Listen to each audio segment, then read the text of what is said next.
Hey, what's going on, everybody? It's the Political Brown Kid here. I just kind of wanted to drop this thought on you guys, and if you have any opinions on it, definitely leave your opinions in the comments section. Here's my thought. When you look at just straight men and the attack that's going on straight men, it's pretty bad. People aren't allowed to have opinions today without there being some type of repercussions, and I'll get into another separate video on that altogether. But just looking at straight men, when you talk about the sexuality wars between LGBTQ community and heterosexuals and so forth, there's just been a real big attack on straight men. And let me tell you how straight men are losing out. When you look before, like when you looked at the NFL and the NBA, a lot of people, if you're too young to know this, I'll just kind of give you a little bit of history now. When you looked at the NFL and NBA beforehand, like I'm talking about the 1980s, 1990s, and probably the 90s, it kind of started to change. It was really a male dominated field. Now, and I'm not trying to say that's right or wrong, good or bad. I'm just giving you the facts right now. And what I mean by that is, of course, the players are male, the referees are male. This is how it was in the 80s, the 90s, and before. The referees were male, players were male, the commentators were male, the broadcasters were male, the newscasters, so everyone in the locker room were men. So the men had the access to the locker rooms because they were men, and as the players are getting undressed, the men could be in the locker room interviewing the male players. And so I guess the people felt that there was some type of bias about that. Now I'll be honest with you, I can understand injecting a woman referee if she's qualified, because anybody, if you're qualified to referee a game, it shouldn't matter what your gender is. If you're qualified to do the job and you can physically perform the job going up and down the court, you should be able to do the job.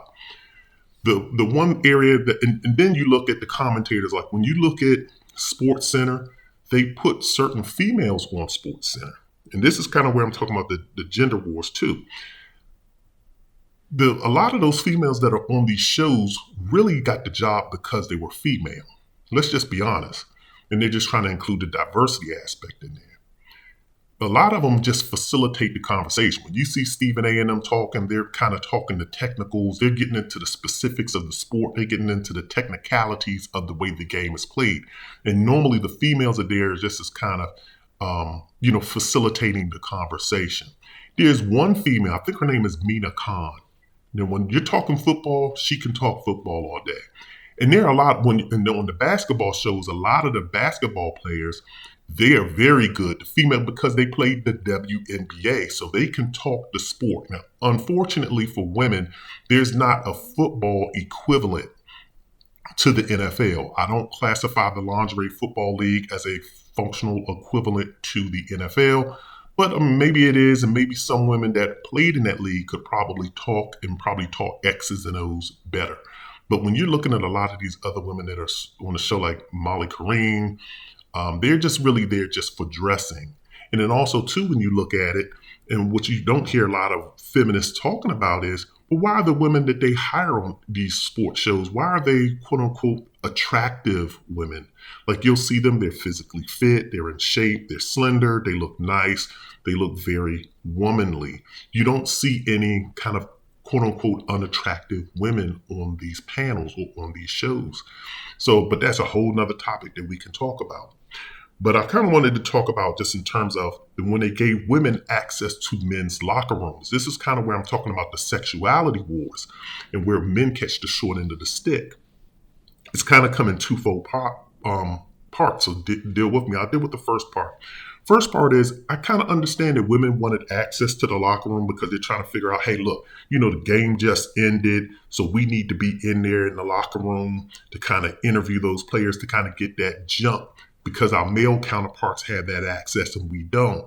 So now it's like you force the males to have to walk around naked in front of females in their locker room and be interviewed while they're undressed or have no shirt on or no bottoms or what have you.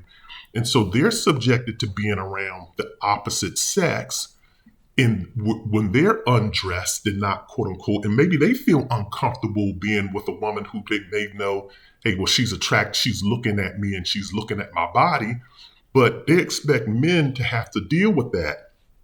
But the question is, I don't see the men in the female locker rooms being interviewing women. I don't see that going on. Do they allow that in the female basketball arena? So that's one thing. The second thing too is that everyone jumps on people because they have an unpopular, or should I say, they don't have a, a pleasant opinion about gay people being in particular sports arenas, or and even if that's trans or what have you. So let me give it to you from the male perspective. When you had the football player Michael Sam, he was kind of going to be the first openly gay football player that got drafted. No one wanted to draft him, by the way, because they said he wasn't. I guess they felt as though most teams felt as though he wasn't that good to get drafted. But they drafted him anyway, and here's the reason why: because it was politically correct to do. They drafted him, I think, like in the last round, and then I forgot who drafted him. I want to kind of say the Chargers or somebody, but I don't want to throw that out there. But somebody drafted him. They drafted him towards the end of the draft, and they definitely didn't cut him till later. But he eventually wound up getting cut. So that goes to show you, it was justified. Drafted him way late. But it's like, how come if men protest and say, well, I don't feel comfortable with someone who likes men to be in the same dressing room as me? Like if a man walks into a woman's dressing room, they can say, well, I feel uncomfortable because he's a man and he's looking at me in a certain way. But if I'm a man and I know that there are other gay men in the locker room, how come I have to put up with, and I'm just playing devil's advocate here. I'm not trying to say this is how I feel.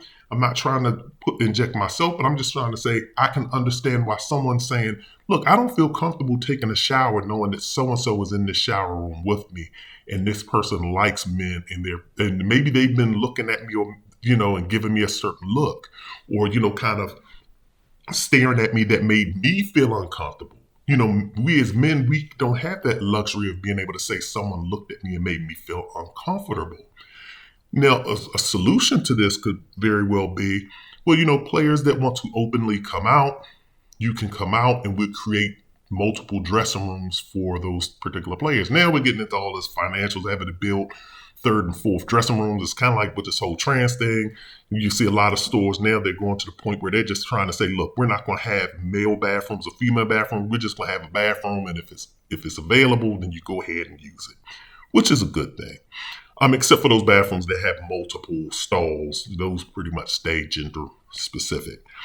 But I'm just trying to say that, we as men, we don't get that luxury to say, this other man was looking at me and made me feel uncomfortable, because then they deflect it back to you and make you seem like you're homophobic. So that's all I'm just going to kind of drop on this. I just wanted to drop something real quick. I'm trying not to rant as long as I typically do. So I'm just throwing out little small opinions here. So let me know what your thoughts is on this subject. This is a Political Brown Kid. I'm out.